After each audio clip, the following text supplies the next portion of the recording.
네. 아까 주택임대차의 이제 계약갱신 요구권에서, 실거주를 이유로 이제 계약갱신은 요구를 거절할 수 있다고 말씀을 드렸잖아요. 그리고 이제 질문이, 그러면은 실거주를 하면 얼마나 실거주를 해야 되냐, 잠깐 실거주했다 나와도 되냐, 이렇게 말씀 주셨는데, 저도 이제 확인을 해보니까는 2년 실거주를 해야 되는 거예요. 네. 그러니까 원래 계약갱신 요구를 하면 임차인이 거주할 수 있었던 기간이 2년이잖아요. 예, 그러니까 그 기간 동안은 이제 실거주가 유지가 되어야, 그게 아니면 이제 손해배상의 문제가 생기겠죠. 예. 뭐 어떻게 보면 그 제도가 있는 이상은 그렇게 보는 게 합리적일 것 같아요. 말씀대로 뭐 잠깐 뭐 한 달 살다 나갔다라는 그 이유로 이제 계약갱신 요구를 거절하기에는 문제가 있으니까, 네, 그렇게 보시는 게 맞을 것 같고요. 그다음에 이제 상가 건물 임대차 보호법입니다. 14장이고요. 이게 이제 우리 요번학기에 배울 내용 중에 마지막 부분입니다. 그리고 상가 임대차 보호법은 우리 주택 임대차 보호법에 굉장히 자세한 내용을 배웠고, 그 내용들이 거의 그대로 이제 틀이 똑같기 때문에 뭐 그리 어렵지 않게 이해하실 수 있는 내용들이에요. 뭐 차이점 부분들만 좀 보시면 될 것 같고요. 일단 여기 슬라이드 203번 슬라이드 보시면 상가 임대차 보호법의 뭐 입법 목적과 적용 범위 이런 것들이 나오고요. 당연히 이것도 이제 민법의 특별법으로서 이제 뭐 소상공인 뭐 이런 분들 이제 안정적으로 이제 보호해주겠다 이런 취지로 도입된 제도입니다. 당연히 민법보다 특별법으로 적용이 되고요. 이것도 똑같이 편면적 강행 규정입니다. 당연히 임차인을 보호할 목적이니까 이 법에 위반된 약정으로서 임차인에게 불리한 것은 효력이 없다. 이렇게 똑같이 주택임대차와 같이 규정이 되어 있습니다. 그리고 상가임대차보호법의 적용 대상은 상가 건물이죠. 주택이 아니라 상가 건물. 사업자 등록의 대상이 되는 상가 건물의 임대차의 경우 적용이 되는 것입니다. 그래서 단순하게 상품을 보관하거나 제조, 가공 등 사실행위만이 이루어지는 공장이나 창고는 원칙적으로 상가임대차보호법 적용을 받지 않아요. 다만 이제 이런 공장이나 창고의 경우에도 영리 목적 활동이 함께 이루어지면 적용이 가능하다라고 보고 있습니다. 그래서 뭐 직접 만들면서 주문도 받고 고객 응대도 하고 거기서는 판매도 이루어진다. 뭐 이러면 비록 공장이라 하더라도 이런 경우에는 상가임대차 보호법에 적용을 받을 수 있다. 근데 순수하게 공장이나 순수하게 창고라면 이런 경우에는 해당이 안 될 것이고요. 또 사업자 등록의 대상이 되는 건물이어야 합니다. 그래서 뭐 종교단체, 뭐 자선단체, 동창회, 종친회 등 비영리 목적 단체 사용의 건물은 상가 임대차 보호법에 적용이 받지 않습니다. 그리고 이것도 역시 임대차이기 때문에 차임, 즉 월세나 뭐 아니면 뭐 전세, 상가의 경우 전세, 그냥 월세 없는 전세만 있는지는 모르겠는데 하여튼 그런 식의 유상의 계약, 임대차의 경우에만 적용을 받고요. 우리가 무상, 즉 공짜로 쓰는 사용대차의 경우에는 이 상가 임대차 보호법 적용을 받지 않습니다. 그리고 임차인은 우리 주택임대차보호법은 원칙적으로 자연인만 대상이었잖아요. 그러니까 살아 숨쉬는 사람이 거주할 수 있도록 주거 안정을 보장하기 위해서 원칙적으로 자연인만 임차인이 될 수 있었는데, 물론 예외적으로 뭐 LH공사나 뭐 몇 가지 예외는 있었어요. 근데 상가임대차보호법은 자연인이나 법인이나 모두 적용을 받습니다. 보통 내가 뭐 법인으로 임차를 해서 상업행위를 하는 경우도 있잖아요. 그런 경우도 똑같이 적용을 받는다는 것이고요. 그리고 역시 일시 사용을 위한 임대차가 명백한 경우에는 상가 임대차 보호법 적용에서 제외가 됩니다. 그래서 요즘 많이 하는 팝업 스토어 뭐 이런 것들은 일시 사용 임대차죠. 그러니까 아주 정해진 단기에만 하고 빠지는 이런 예를 들어서 7일짜리 팝업 스토어 하기 위해서 임차를 했는데 거기에서 내가 상가임대차 보호법을 주장하겠다 이건 말이 안 되잖아요. 그렇게 보시면 되고 뭐 미등기 전세의 경우에도 준용이 된다라고 합니다. 근데 이제 말씀드린 것처럼 상가의 경우에도 전세 즉 월세 없이 그냥 전세금 내고 빌려서 하는 경우가 있는지는 잘 모르겠어요. 근데 어쨌든 주택처럼 만약에 미등기 전세가 있다라고 하면 그것도 역시 임대차 보호법 적용이 받는다라는 것이고요. 그리고 또 하나 이제 이 중요한 차이점이죠. 그러니까 적용 범위입니다. 주택임대차보호법은 그 보증금액의 액수와 상관없이 모든 주택임대차에 적용이 되잖아요. 예를 들어 내가 뭐 어떤 고급의 주택을 뭐 50억 전세 내고 들어가 산다 하더라도 내가 전세권 등기 안 하고 그냥 전입신고하고 확정일자 받고 들어가 살 수도 있어요. 왜냐하면 주택임대차보호법이 다 적용이 기 때문이죠. 근데 상가의 경우에는 애초부터 취지가 영세상인 보호라는 것이 굉장히 주된 취지였어요. 그렇기 때문에 일정 보증금의 범위를 넘어서서 내고 장사하는 사람까지는 보호하지 않겠다. 이런 취지이거든요. 그래서 이제 이 기준이 있습니다. 적용 범위에 대한 기준, 보증금 기준이 있는데 이것도 계속 바뀌어요. 계속 이제 계속 바뀌어 왔습니다. 그래서 지금은 이제 현재로서는 서울시의 경우에는 9억 원까지 이제 보증금 9억 원까지가 상가 임대차 보호법 적용을 받고요. 9억 원을 초과하는 그런 임대차의 경우에는 상가 임대차 보호법에 보호를 받지 않는다. 이게 이제 원칙입니다. 근데 이때 중요한 것은 이 보증금을 산정을 할 때 환산 보증금이라고 해서요. 월세도 또 보증금으로 환산해서 합쳐줘야 됩니다. 그래서 월세는 100을 곱하고요. 보증금이 있으면 그걸 더해서 환산 보증금을 이제 산정을 하고요. 그럼 예를 들어서 내가 서울에서 보증금 5억 원에 월세 500만 원을 내고 장사를 하고 있어요. 그럼 나는 지금 상가임대차 보호법에 적용을 받는 건가요? 안 되나요? 어, 예, 그쵸. 자, 보증금, 왜냐면 보증금이 5억 원이다라고 하면 뭐 9억 원 이하에는 들어오죠. 들어오지만 500만 원, 월세가 500만 원이잖아요. 그럼 500만 원에 곱하기 100을 하면 5억 원입니다. 그러면 말씀처럼 한산보증금으로 하면 10억이 되는 것이고, 그러면 서울에서 10억이라고 하면 결국 상가임대차 보호법에 적용을 받지 않는다. 이렇게 보시는 거죠. 반면에 이제 뭐 보증금 5억에 예를 들어서 월세가 300만 원이다. 그러면은 상가임대차 보호법 적용을 받겠죠. 300에 100을 곱해도 3억이니까 8억이죠. 그렇게 해서 이제 이 보증 그 상가임대차 보호법에 적용을 받는지 안 받는지를 이제 결정하게 되는 것이고요. 그래서 우리가 원래는 이 상가임대차 보호법은 이런 환산보증금의 범위를 넘어서는 임대차에 대해서는 하나도 적용을 받지 않았었어요. 하나도 보호를 안 해줬었는데 최근에는 이게 하나하나씩 조금씩 예외를 두고 있습니다. 즉, 환산보증금이 초과되는 임대차의 경우에도 그냥 이 법을 적용해서 보호를 해주는 그런 예외 조항들이 많이 생겨나고 있어요. 그래서 이거를 잘 알아두셔야 됩니다. 즉, 환산보증 금액을 초과하는, 즉, 서울의 경우에도 뭐 10억, 뭐 9억 원을 초과하는 그런 임대차의 경우에도 이 규정들은 똑같이 적용이 됩니다. 첫 번째가 대항력이에요. 우리가 말씀드렸듯이 대항력, 즉, 등기를 하지 않아도 사업자, 그러니까 주택은 주민등록이고 상가 건물은 사업자 등록이죠. 사업자 등록을 하고 주택 그 상가 건물을 인도받으면 다음날 오전 0시를 기점으로 대항력이 발생하거든요. 그러니까 그런 대항력 규정은 보증 금액과 상관없이 다 적용을 받습니다. 그래서 내가 만약에 그렇게 고액의 보증금을 내고 장사를 하더라도 내가 굳이 등기를 하지 않아도 사업자 등록을 하고 뭐 확정일자를 받고 건물을 인도받으면 똑같이 대항력은 인정이 됩니다. 대항력은 인정이 된다. 근데 대항력이 인정되는데 그 우선 변제권이 인정되는 것은 아니에요. 그러니까 확정일자까지 받아도 우선 변제권까지 인정이 되지 않고요. 그러니까 일반적인 즉 9억을 넘지 않는 임대차의 경우에는 뭐 주택임대차와 똑같이 사업자 등록을 하고 상가를 인도받으면 대항력이 생기고 또 확정일자까지 받으면 우선 변제권도 생겨요. 근데 서울의 경우 9억 원을 초과하는 그런 임대차의 경우, 환산보증금을 초과하는 그런 임대차의 경우에는 그런 경우에도 상가를 인도받고 사업자 등록을 하면 대항력은 인정되죠. 그렇지만 확정일자를 받더라도 우선 변제권은 인정이 되지 않습니다. 그래서 만약에 그런 경우라면 우선 변제권까지 인정을 받고자 한다라면 전세권 등기를 해야 돼요.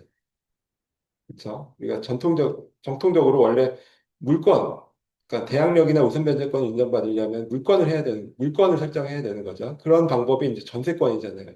그러니까 전세권을 하면 뭐 다 인정이 되지만 만약에 전세권 등기를 안 했다. 그리고 9억 원을 초과하는 그런 임대차다라고 하면 그 대항력까지만 인정을 받을 수가 있습니다. 그 다음에 이제 계약갱신 요구권도 인정이 됩니다. 그러니까 계약갱신 요구 뒤에 나오지만은 10년까지 계속 내가 계약갱신을 요구할 수가 있잖아요. 그 권리가 보증금액과 상관없이 다 인정이 된다라는 것입니다. 근데 다만 차이점이 있어요. 우리가 일반적인 계약갱신 요구권은 10년까지 내가 장사를 할 수 있다라는 것도 중요하지만 문제는 해마다 올릴 수 있는 임대료의 상한선이 있어요. 이게 5%라고 하죠, 5%. 그래서 이제 그 상한선이 있는데 이런 환산보증금을 초과하는 임대차의 경우에는 계약갱신 요구는 할 수는 있지만 임대료 상한, 증액 상한 규정이 적용되지 않습니다. 그래서 이게 사실은 실효성이 많이 떨어지죠.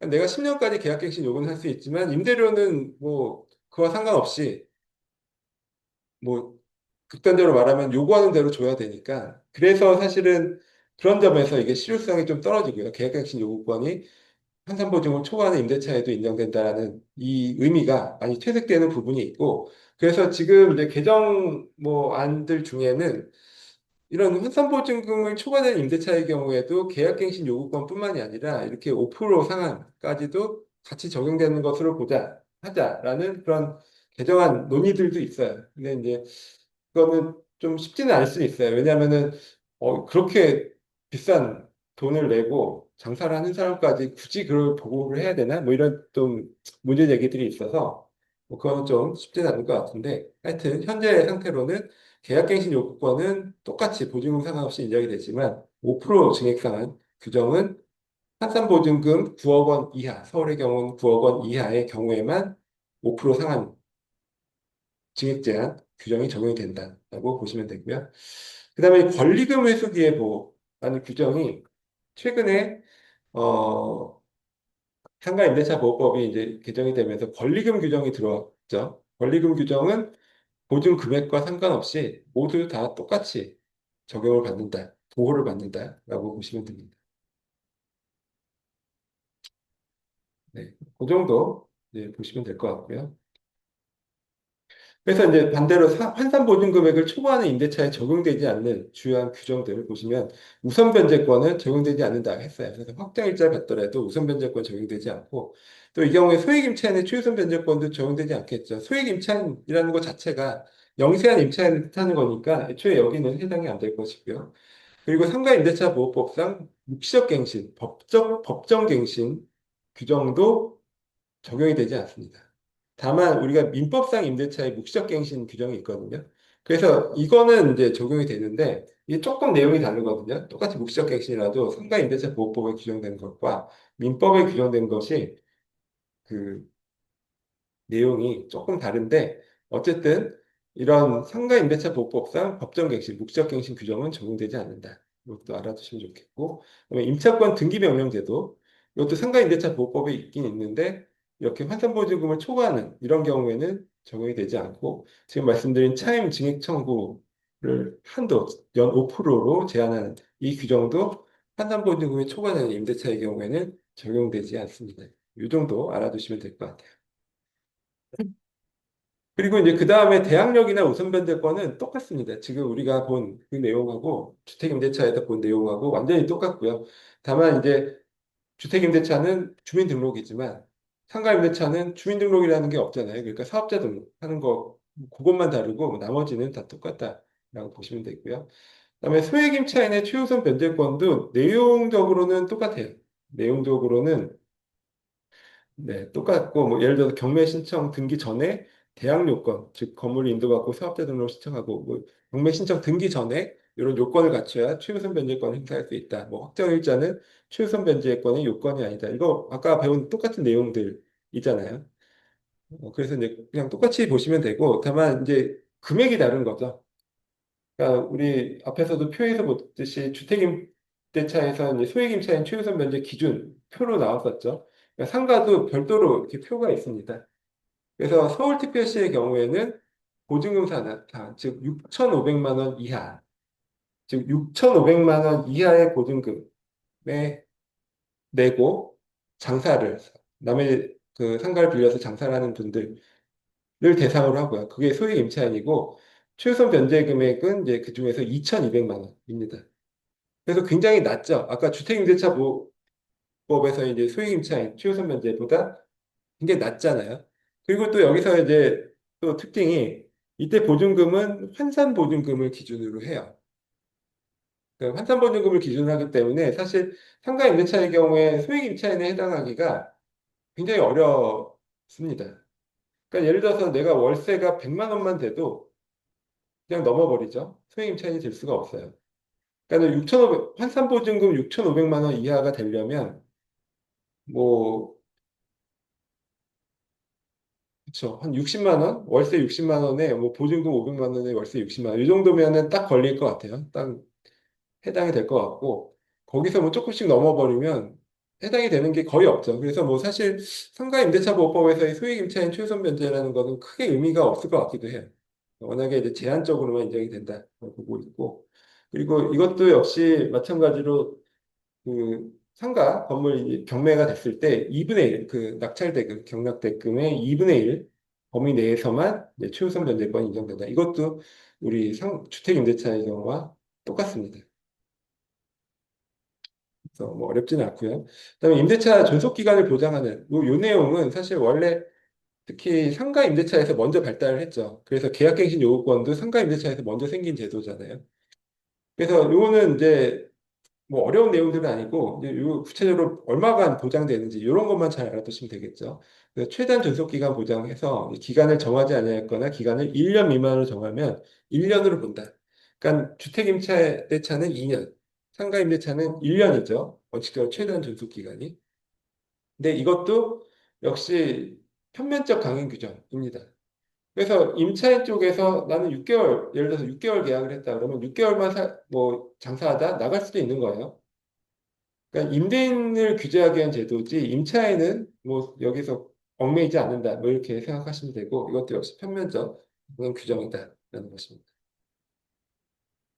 그리고 이것도 똑같이 보증금 반환 시까지는 임대차 관계가 존속하는 것으로 간주됩니다. 기간이 끝나더라도 보증금 돌려받을 때까지는 계속 유효한 임대차 관계가 지속이 되는 것으로 보고요.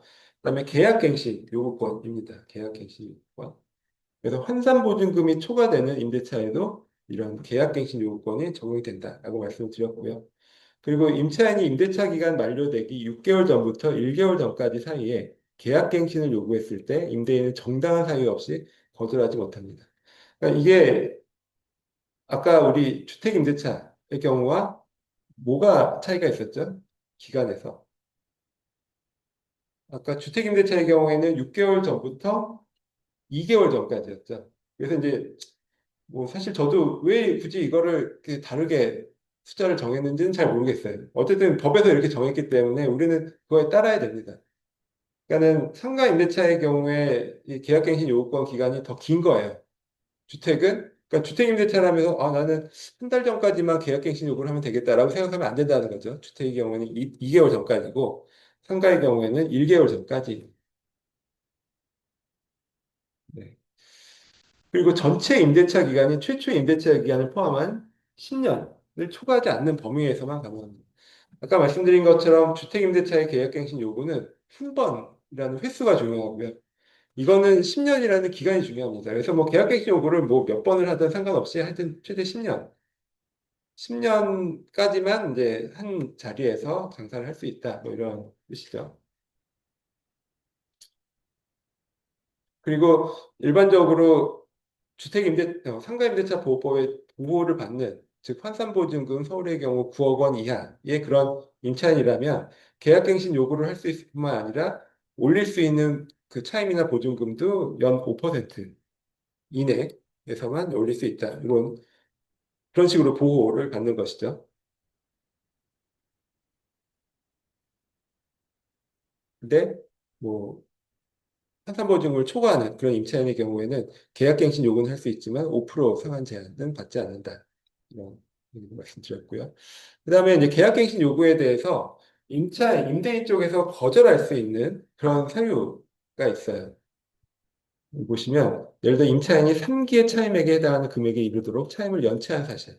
이것도 이제 주택임대차하고 조금 다르죠. 우리 아까 본 주택임대차의 경우에는 2기의 차임을 연체했을 때 임대인이 계약갱신 요구를 거절할 수 있는데 상가 건물의 경우에는 3기의 차임입니다. 3기의 차임을 연체했을 때 이제 계약갱신 요구를 적법하게 거절할 수가 있고요. 또 임차인이 거짓이나 그 밖에 부정한 방법으로 임차했을 때도 서로 합의해서 임대인이 임차인에게 상당한 보상을 제공했을 때, 또 임차인이 임대인 동의 없이 전부 또는 일부를 전대차한 경우, 또 건물의 전부 또는 일부를 고의 중과실로 파손한 경우, 뭐 전부 또는 일부 멸실로 임대차 목적 달성이 불가한 경우, 그리고 또 이런 사유도 있어요. 건물의 전부나 또는 대부분을 재건축하기 위해서 필요한 경우에는 거절할 수 있다라는 것인데, 그래서 예전에는 이걸 사유로 많이 그 계약갱신 요구를 거절을 했었어요. 그냥 내가 이거 다시 짓겠다. 철거하고 다시 건축하겠다. 뭐 임대인이 하면 임차인을 내보낼 수가 있었다는 거죠. 근데 요즘은 이 법에 이렇게 명시가 돼 있잖아요. 그러니까 계약 체결 당시에 공사 시기나 소요 시간 등 소요 기간 등을 포함한 철거 재건축 계획을 구체적으로 고지하고 그 계획에 따를 경우에만 내보낼 수가 있어요. 그러니까 임대차 계약을 할 때 아무 말 안 하다가 나중에 난 철거하고 재건축할 거니까 나가라 이렇게 못 한다라는 얘기거든요. 그러니까 처음부터 이걸 정확하게 스케줄 잡아서 고지를 한 경우에만 계약갱신 요구를 거절할 수가 있습니다. 근데 이제 뭐 극단적으로 다른 경우, 그러니까 건물이 너무 노후 훼손 일부 멸실이 돼서 안전사고, 심각한 우려가 있다. 뭐 이런 경우에는 미리 그런 것들을 고지하지 않아도 계약갱신 요구를 거절할 수는 있다고 합니다. 뭐 이거는 당연히 뭐 안전을 위해서 어쩔 수 없는 것이기 때문에 인정을 하는 것이고요. 또 그 밖에 다른 법령, 뭐 도시정비법, 재개발, 재건축 뭐 이런 거 있죠. 그런 거에 따라서 철거나 재건축을 할 때는 예외로 두고 있어요. 그래서 뭐 도시정비법에 따라서 전면적인 재개발 재건축을 하는데 거기 임차인 한 명이 나는 계약갱신 요구하겠다라고 버티고 있으면 안 되겠죠. 그래서 이제 그런 차원에서 규정을 두고 있습니다. 네, 법정갱신, 묵시적갱신에서요. 이것은 이제 환산보증금 이내 임대차에만 적용이 되고 이것도 임대인이 기간 만료 6개월 전부터 1개월 전까지 사이에 임차인에게 갱신 거절 또는 조건 변경 토지를 안 한 경우에 네, 전 임대차와 동일한 조건으로 자동으로 계약이 갱신된 것으로 보고 이때 존속 기간은 1년으로 봅니다.